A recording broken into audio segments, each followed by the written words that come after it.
5 seconds. Dear members, I am thankful to you and all the honorable members to showing me indulgence to continue my speech. Now we are specially going to focus all our attention on agriculture. I was touching the point that the food situation in the country is being depicted by some friends as very unsatisfactory. One member went to the extent of saying that food has been bungled. I would like to humbly submit that this assessment is not correct. Therefore, I would like to make a very humble submission for the kind consideration of the honorable members. Today, I am going to be extremely frank and I would like to take the House into confidence in regard to the food situation so that no unnecessary misunderstanding remains either in the House or in the country in regard to the facts as far as they related to the food situation. The food situation in this country has to be understood and appreciated in the broad context. Now, some friends have been saying that everything is wrong. Unfortunately, our friend is not present here.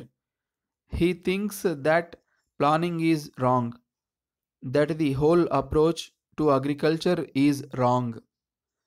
But in all humility, I would say that he only said something which was motivated by policies and he did not really touch upon the basic aspects of the food problem. All the same, I would like to deal with some of the points raised by him also.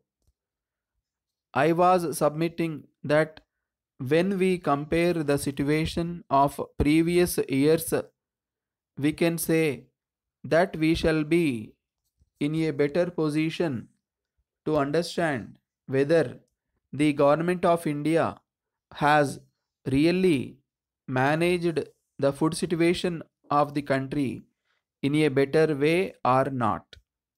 Now, I was making a statement that the price index was so steep and that too when we have imported very substantial quantities.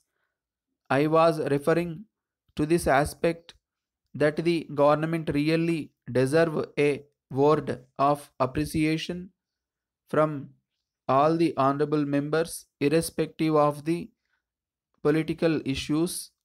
This year, despite such a serious setback in agriculture, the government had managed the food situation of this country without imports so far.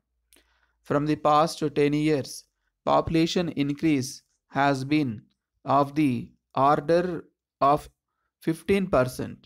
I wish to observe that population growth in this country is increasing at such a fast rate that it is having some adverse impact on the food situation.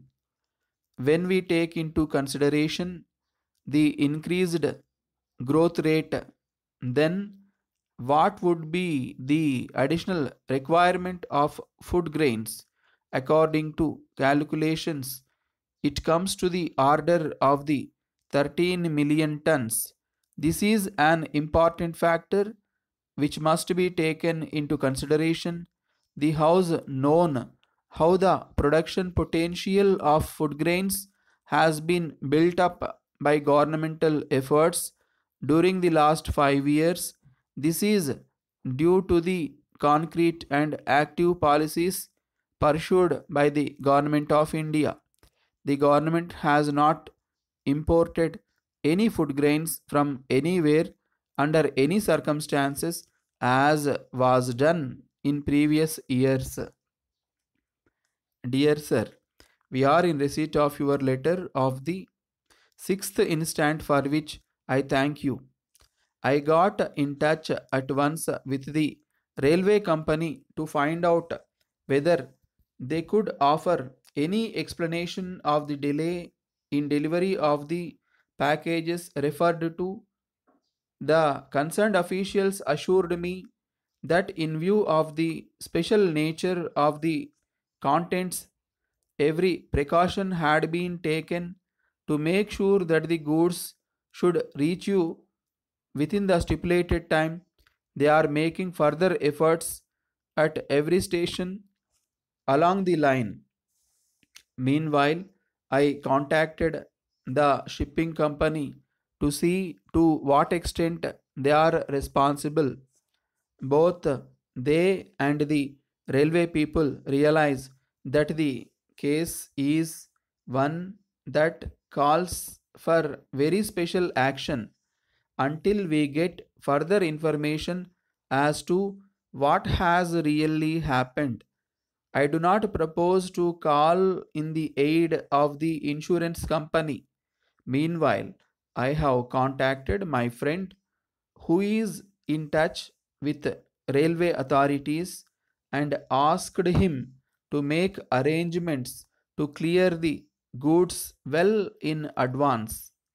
He assured me to see to it and let me know the details shortly, assuring you of my careful attention to your best interests. Yours faithfully,